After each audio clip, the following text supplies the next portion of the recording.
अस्सलाम वालेकुम viewers, hope you all are fine. आज की वीडियो में हम फ्यूचर परफेक्ट कंटिन्यूस टेंस के बारे में पढ़ेंगे। फ्यूचर परफेक्ट कंटिन्यूस टेंस, ये मैंने चंद एक जुमले लिखे हुए हैं।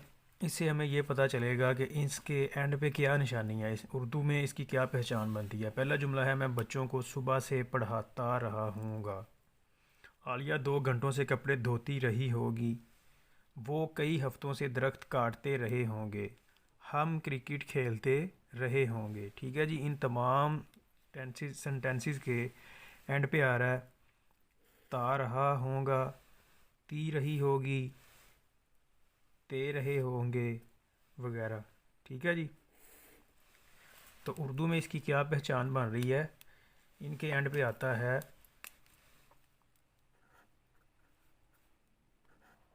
ता रहा होगा, ती रही होगी और ते रहे होंगे। ये निशानी है जी फ्यूचर परफेक्ट कंटिन्यूस टेंस की। उर्दू में पहचान इसके एंड पे आता है ता रहा होगा, ती रही होगी, ते रहे होंगे। अच्छा, इसमें जो हेल्पिंग वर्ब इस्तेमाल होते हैं ना, हेल्पिंग वर्ब्स, वो हैं will have been, will have been helping verb के तौर पे ये इस्तेमाल होते हैं। विल हैव बिन और shall have been, shall have been.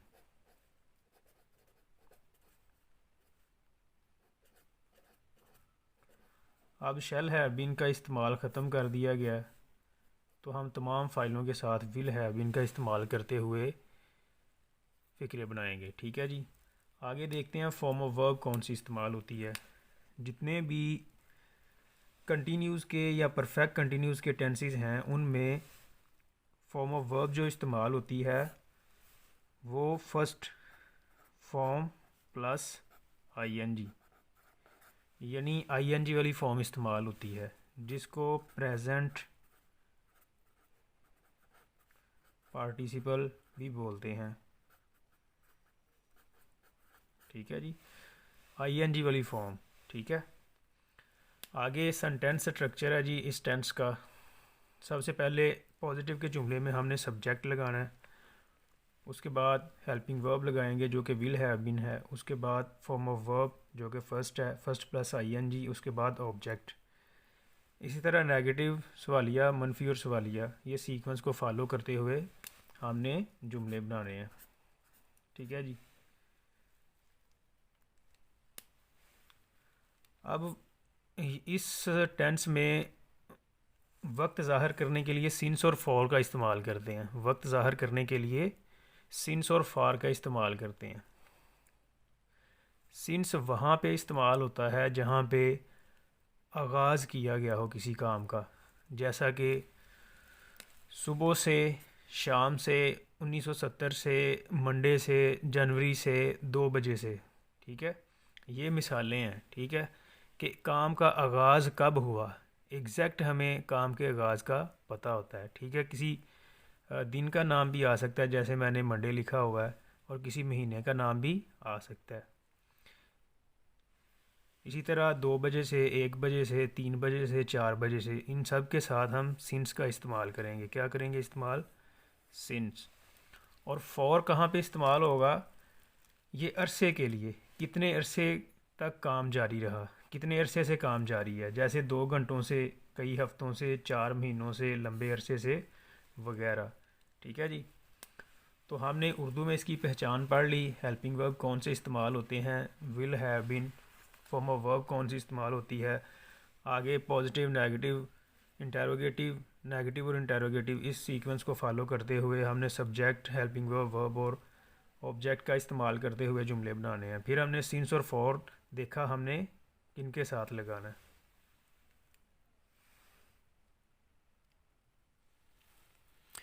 अच्छा, अब हम देखते हैं कि जो मैंने सेंटेंसेस लिखे हुए हैं, पहला जुमला उनमें आता है मैं बच्चों को सुबह से पढ़ाता रहा हूँगा।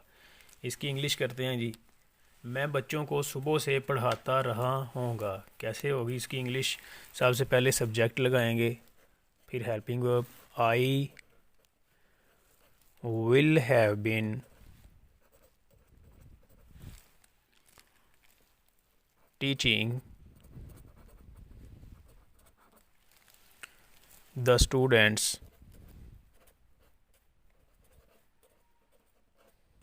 I will have been teaching the students since morning. Since morning. ये पॉजिटिव का जुमला हमारे पास, ठीक है जी। नेगेटिव का जुमला कैसे बनेगा? जब दो या दो से ज़्यादा हेल्पिंग वर्ब आ जाएं तो सिर्फ हेल्पिंग वर्ब के जो पहला हरफ होता है ना उसके बाद नोट लगाते हैं, बाकी फ़िक्रा वैसे ही लिखते हैं।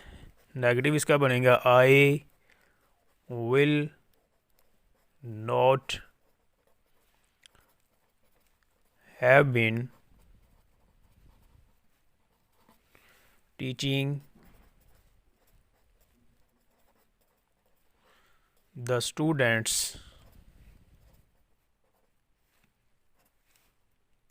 सिंस मॉर्निंग, ठीक है जी। ये नेगेटिव है। क्या मैं बच्चों को सुबह से पढ़ाता रहा होगा? तो हेल्पिंग वर्ब पहले हरफ को हम शुरू में लेके आएंगे।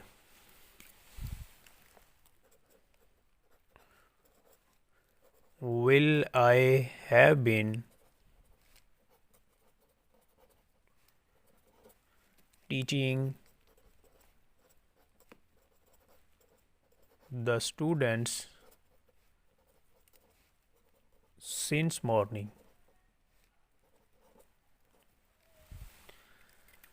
आगे मनफी और सवालिया बनाते हैं इकट्ठा। Will I not have been teaching the students since morning. तो ये चारों सीक्वेंस, चारों स्ट्रक्चर हमारे पास आ गए, ये वाले मुस्बत, नेगेटिव, इंटेरोगेटिव, नेगेटिव और इंटेरोगेटिव। अच्छा, दूसरा जुमला है जी, आलिया 2 घंटों से कपड़े धोती रही होगी।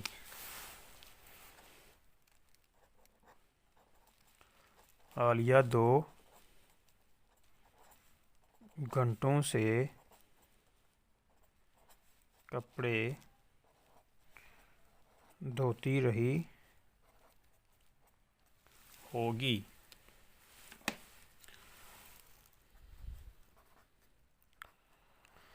Alia will have been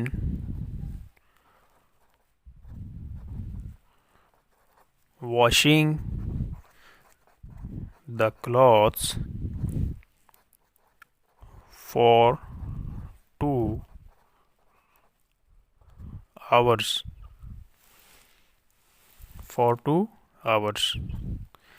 negative इसका बनाते हैं अब। Alia will not have been washing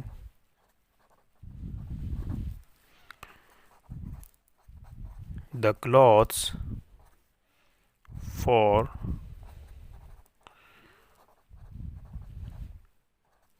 2 hours. अब इसका सवालिया बनाते हैं। क्या आलिया 2 घंटों से कपड़े धोती रही होगी?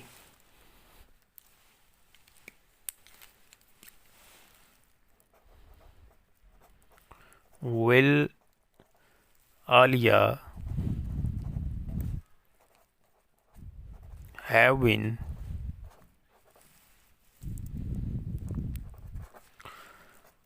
washing the clothes for 2 hours? ठीक है जी। आगे हम बनाते हैं इसका मनफी और सवालिया इकट्ठा जुमला।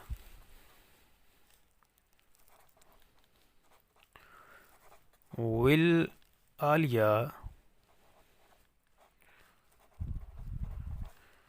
not have been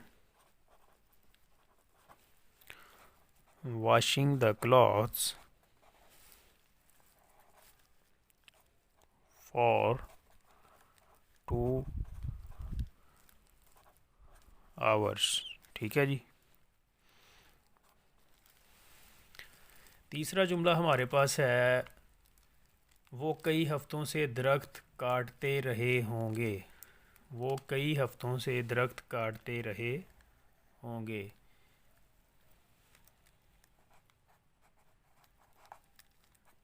They will have been cutting the trees for many weeks। इसका हम पॉजिटिव सिर्फ बनाते हैं, बाकी आपने ख़ुद बनाने हैं, नेगेटिव सवालिया, मनफी और सवालिया। ठीक है, ये इसलिए हम कर रहे हैं रिकॉर्डिंग, पहले भी हम कुछ लिख लेते हैं चीज़ें ताकि हमारी वीडियो शॉर्ट बने, हमारा टाइम बच सके। हम क्रिकेट खेलते रहे होंगे। हम क्रिकेट खेलते रहे होंगे। इस जुमले की ट्रांसलेशन करते हैं, We will have been